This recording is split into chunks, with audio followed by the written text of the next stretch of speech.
저는 단란한 가정에서 장남으로 태어나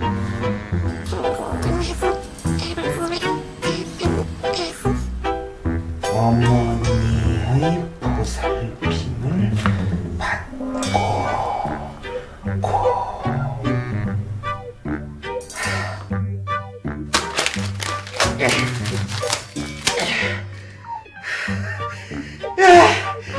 신이시여, 왜 제게 이런 시련을 주시나이까?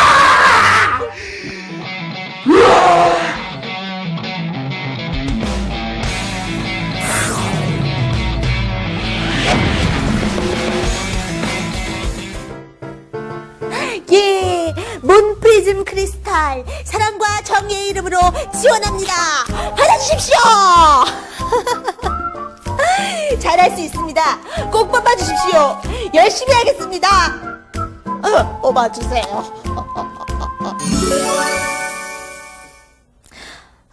UCC 제작이 이렇게 어려울 줄이야. 하지만 어쩔 수 없어. 요즘은 UCC로 만든 이력서가 가장 먹히니까 말이야. 참, 세월이 많이 흐르면서 이력서랑 자기소개서도 참 많이 변했군 그래. 그런데 이쯤에서 여러분에게 궁금한 게 있는데 말이에요. 여러분들은 이력서 몇 번이나 써봤나?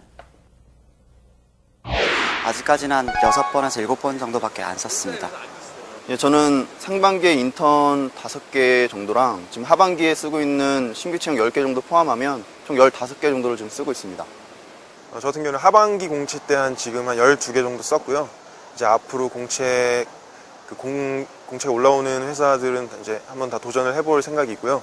그리고 제가 상반기 때 인턴을 지원했었는데 그때는 한 5군데 정도 썼습니다.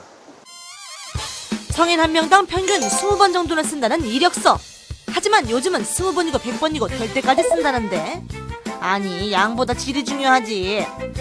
그렇다면 여러분은 그동안 제대로 된 입사 지원서를 쓰고 계셨습니까?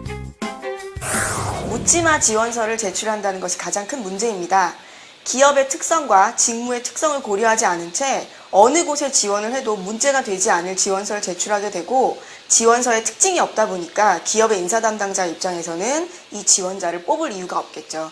그래서 입사 서류는 취업의 첫 관문이라고 하는 이유가 여기 있다고 할 수 있습니다. 입사 지원서는 이후에도 면접의 자료로 활용되기 때문에 처음에 쓰실 때 매우 신중하게 쓰셔야 합니다. 그래, 니들이 고생이 많네.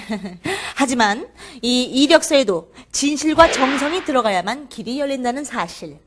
여기 취업 서류 콘테스트에서 1위를 한 주인공이 있으니까 얼른 만나보자고.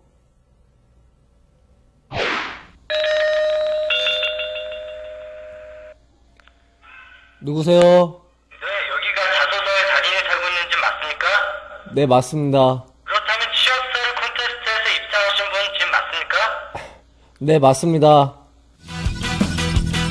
여기 그 영광의 주인공 나오셨네. 취업 서류만 200번 쓴 남자 권성준 씨. 네, 어떻게 해서 취업 서류에 달인이 될 수 있었습니까? 그거요? 예, 처음엔 무작정 취업 준비를 했습니다.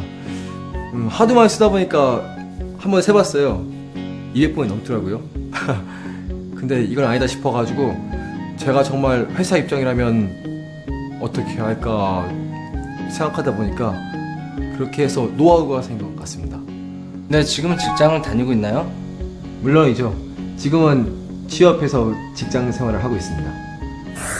인사 담당자가 지원자의 자기소개서를 보는 이유는 여러 가지 이유가 있을 수 있습니다. 보통 지원자의 비전과 열정, 그리고 기업에 대한 관심도 등을 체크하게 되어 있는데요. 기업의 입사 동기라든가 입사 후 포부에 대해서는 굉장히 쓰시는데 어려움을 많이 겪고 있습니다. 이러한 것들은 사전에 기업과 직무에 대한 조사를 철저히 하셔서 준비를 하신다면 조금 더 쉽게 작성하실 수 있을 것 같습니다. 좀 특이한 경력이 있다고 들었는데요. 아, 그거요?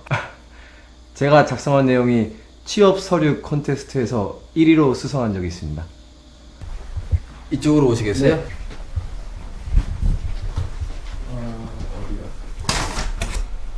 여기 있네요. 바로 이건데요. 여기 이력서도 같이 있습니다. 여기요. 고수가 전하는 입사 지원서 쓰기 비법. 스텝 1. 기존의 이력서 틀을 깨라.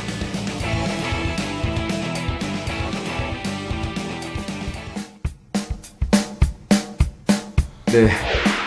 저는 가족 신상명세는 밑으로 내리고 그 다음에 지원 분야 그리고 경력 등을 맨 위로 올렸습니다. 회사에서 필요한 건 내 경력이지 가족사항이 아니잖아요.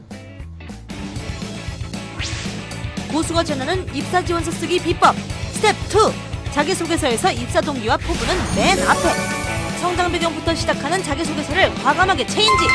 철저하게 회사의 관점에서 바라보자. 회사는 당신이 얼마나 유익한 인재인지 보고 싶어한다. 고수가 전하는 입사 지원서 쓰기 비법. 스텝 3. 명언은 짧고 굵게. 많은 사람들이 자기소개서에 꼭 명언을 한두 마디씩 쓰거든요. 근데 그게 두 줄 넘어가면 면접관들이 깊게 새겨보거나 그러진 않아요.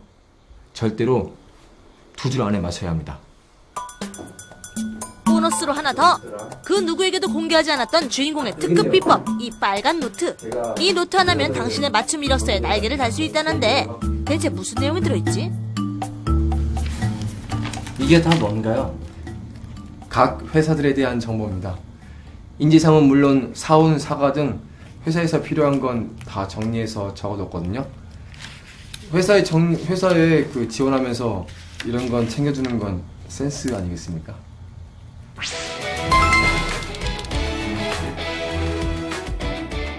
효과는 매우 많다고 할 수 있습니다. 형식과 내용 면에서의 차별화를 가지고 온 이력서는 인사 담당자의 눈에 금방 띌 수뿐이 없겠죠. 효과는 매우 많다고 할 수 있고, 또 다른 점으로는 자신의 강점을 잘 부각시키기 때문에 약점에 대한 보완을 할 수 있고 강점을 확실하게 어필할 수 있습니다. 이력서 쓰는 게 쉽지 않다 보니까 나중에는 회사 이름만 바꿔가지고 보내게 되더라고요. 하지만 성의 없는 거 나중엔 다 아는 것 같아요. 한 번을 넣어도 전략적으로 하세요. 그리고 무조건 많이 써보세요. 그리고 절대 포기하지 말고요. 열심히 하세요. 파이팅입니다. 사실 이력서 쓰는 게 쉽지는 않아. 지나온 인생을 돌아봐야지, 정리해야지, 어디 놓을지 고민해야지, 떨어지면 또 넣어야지. 하지만 포기하지 않으면 취업은 반드시 된다. 반드시! 3년 동안 취업서류만 200번 쓴 남자. 취업서류 콘테스트에서 1위를 한 적이 있다. 나만의 개성을 한눈에 보여줄 수 있는 수제 이력서로 취업에 도전한다면 당신도 입사지원서의 달인이 될 수 있습니다.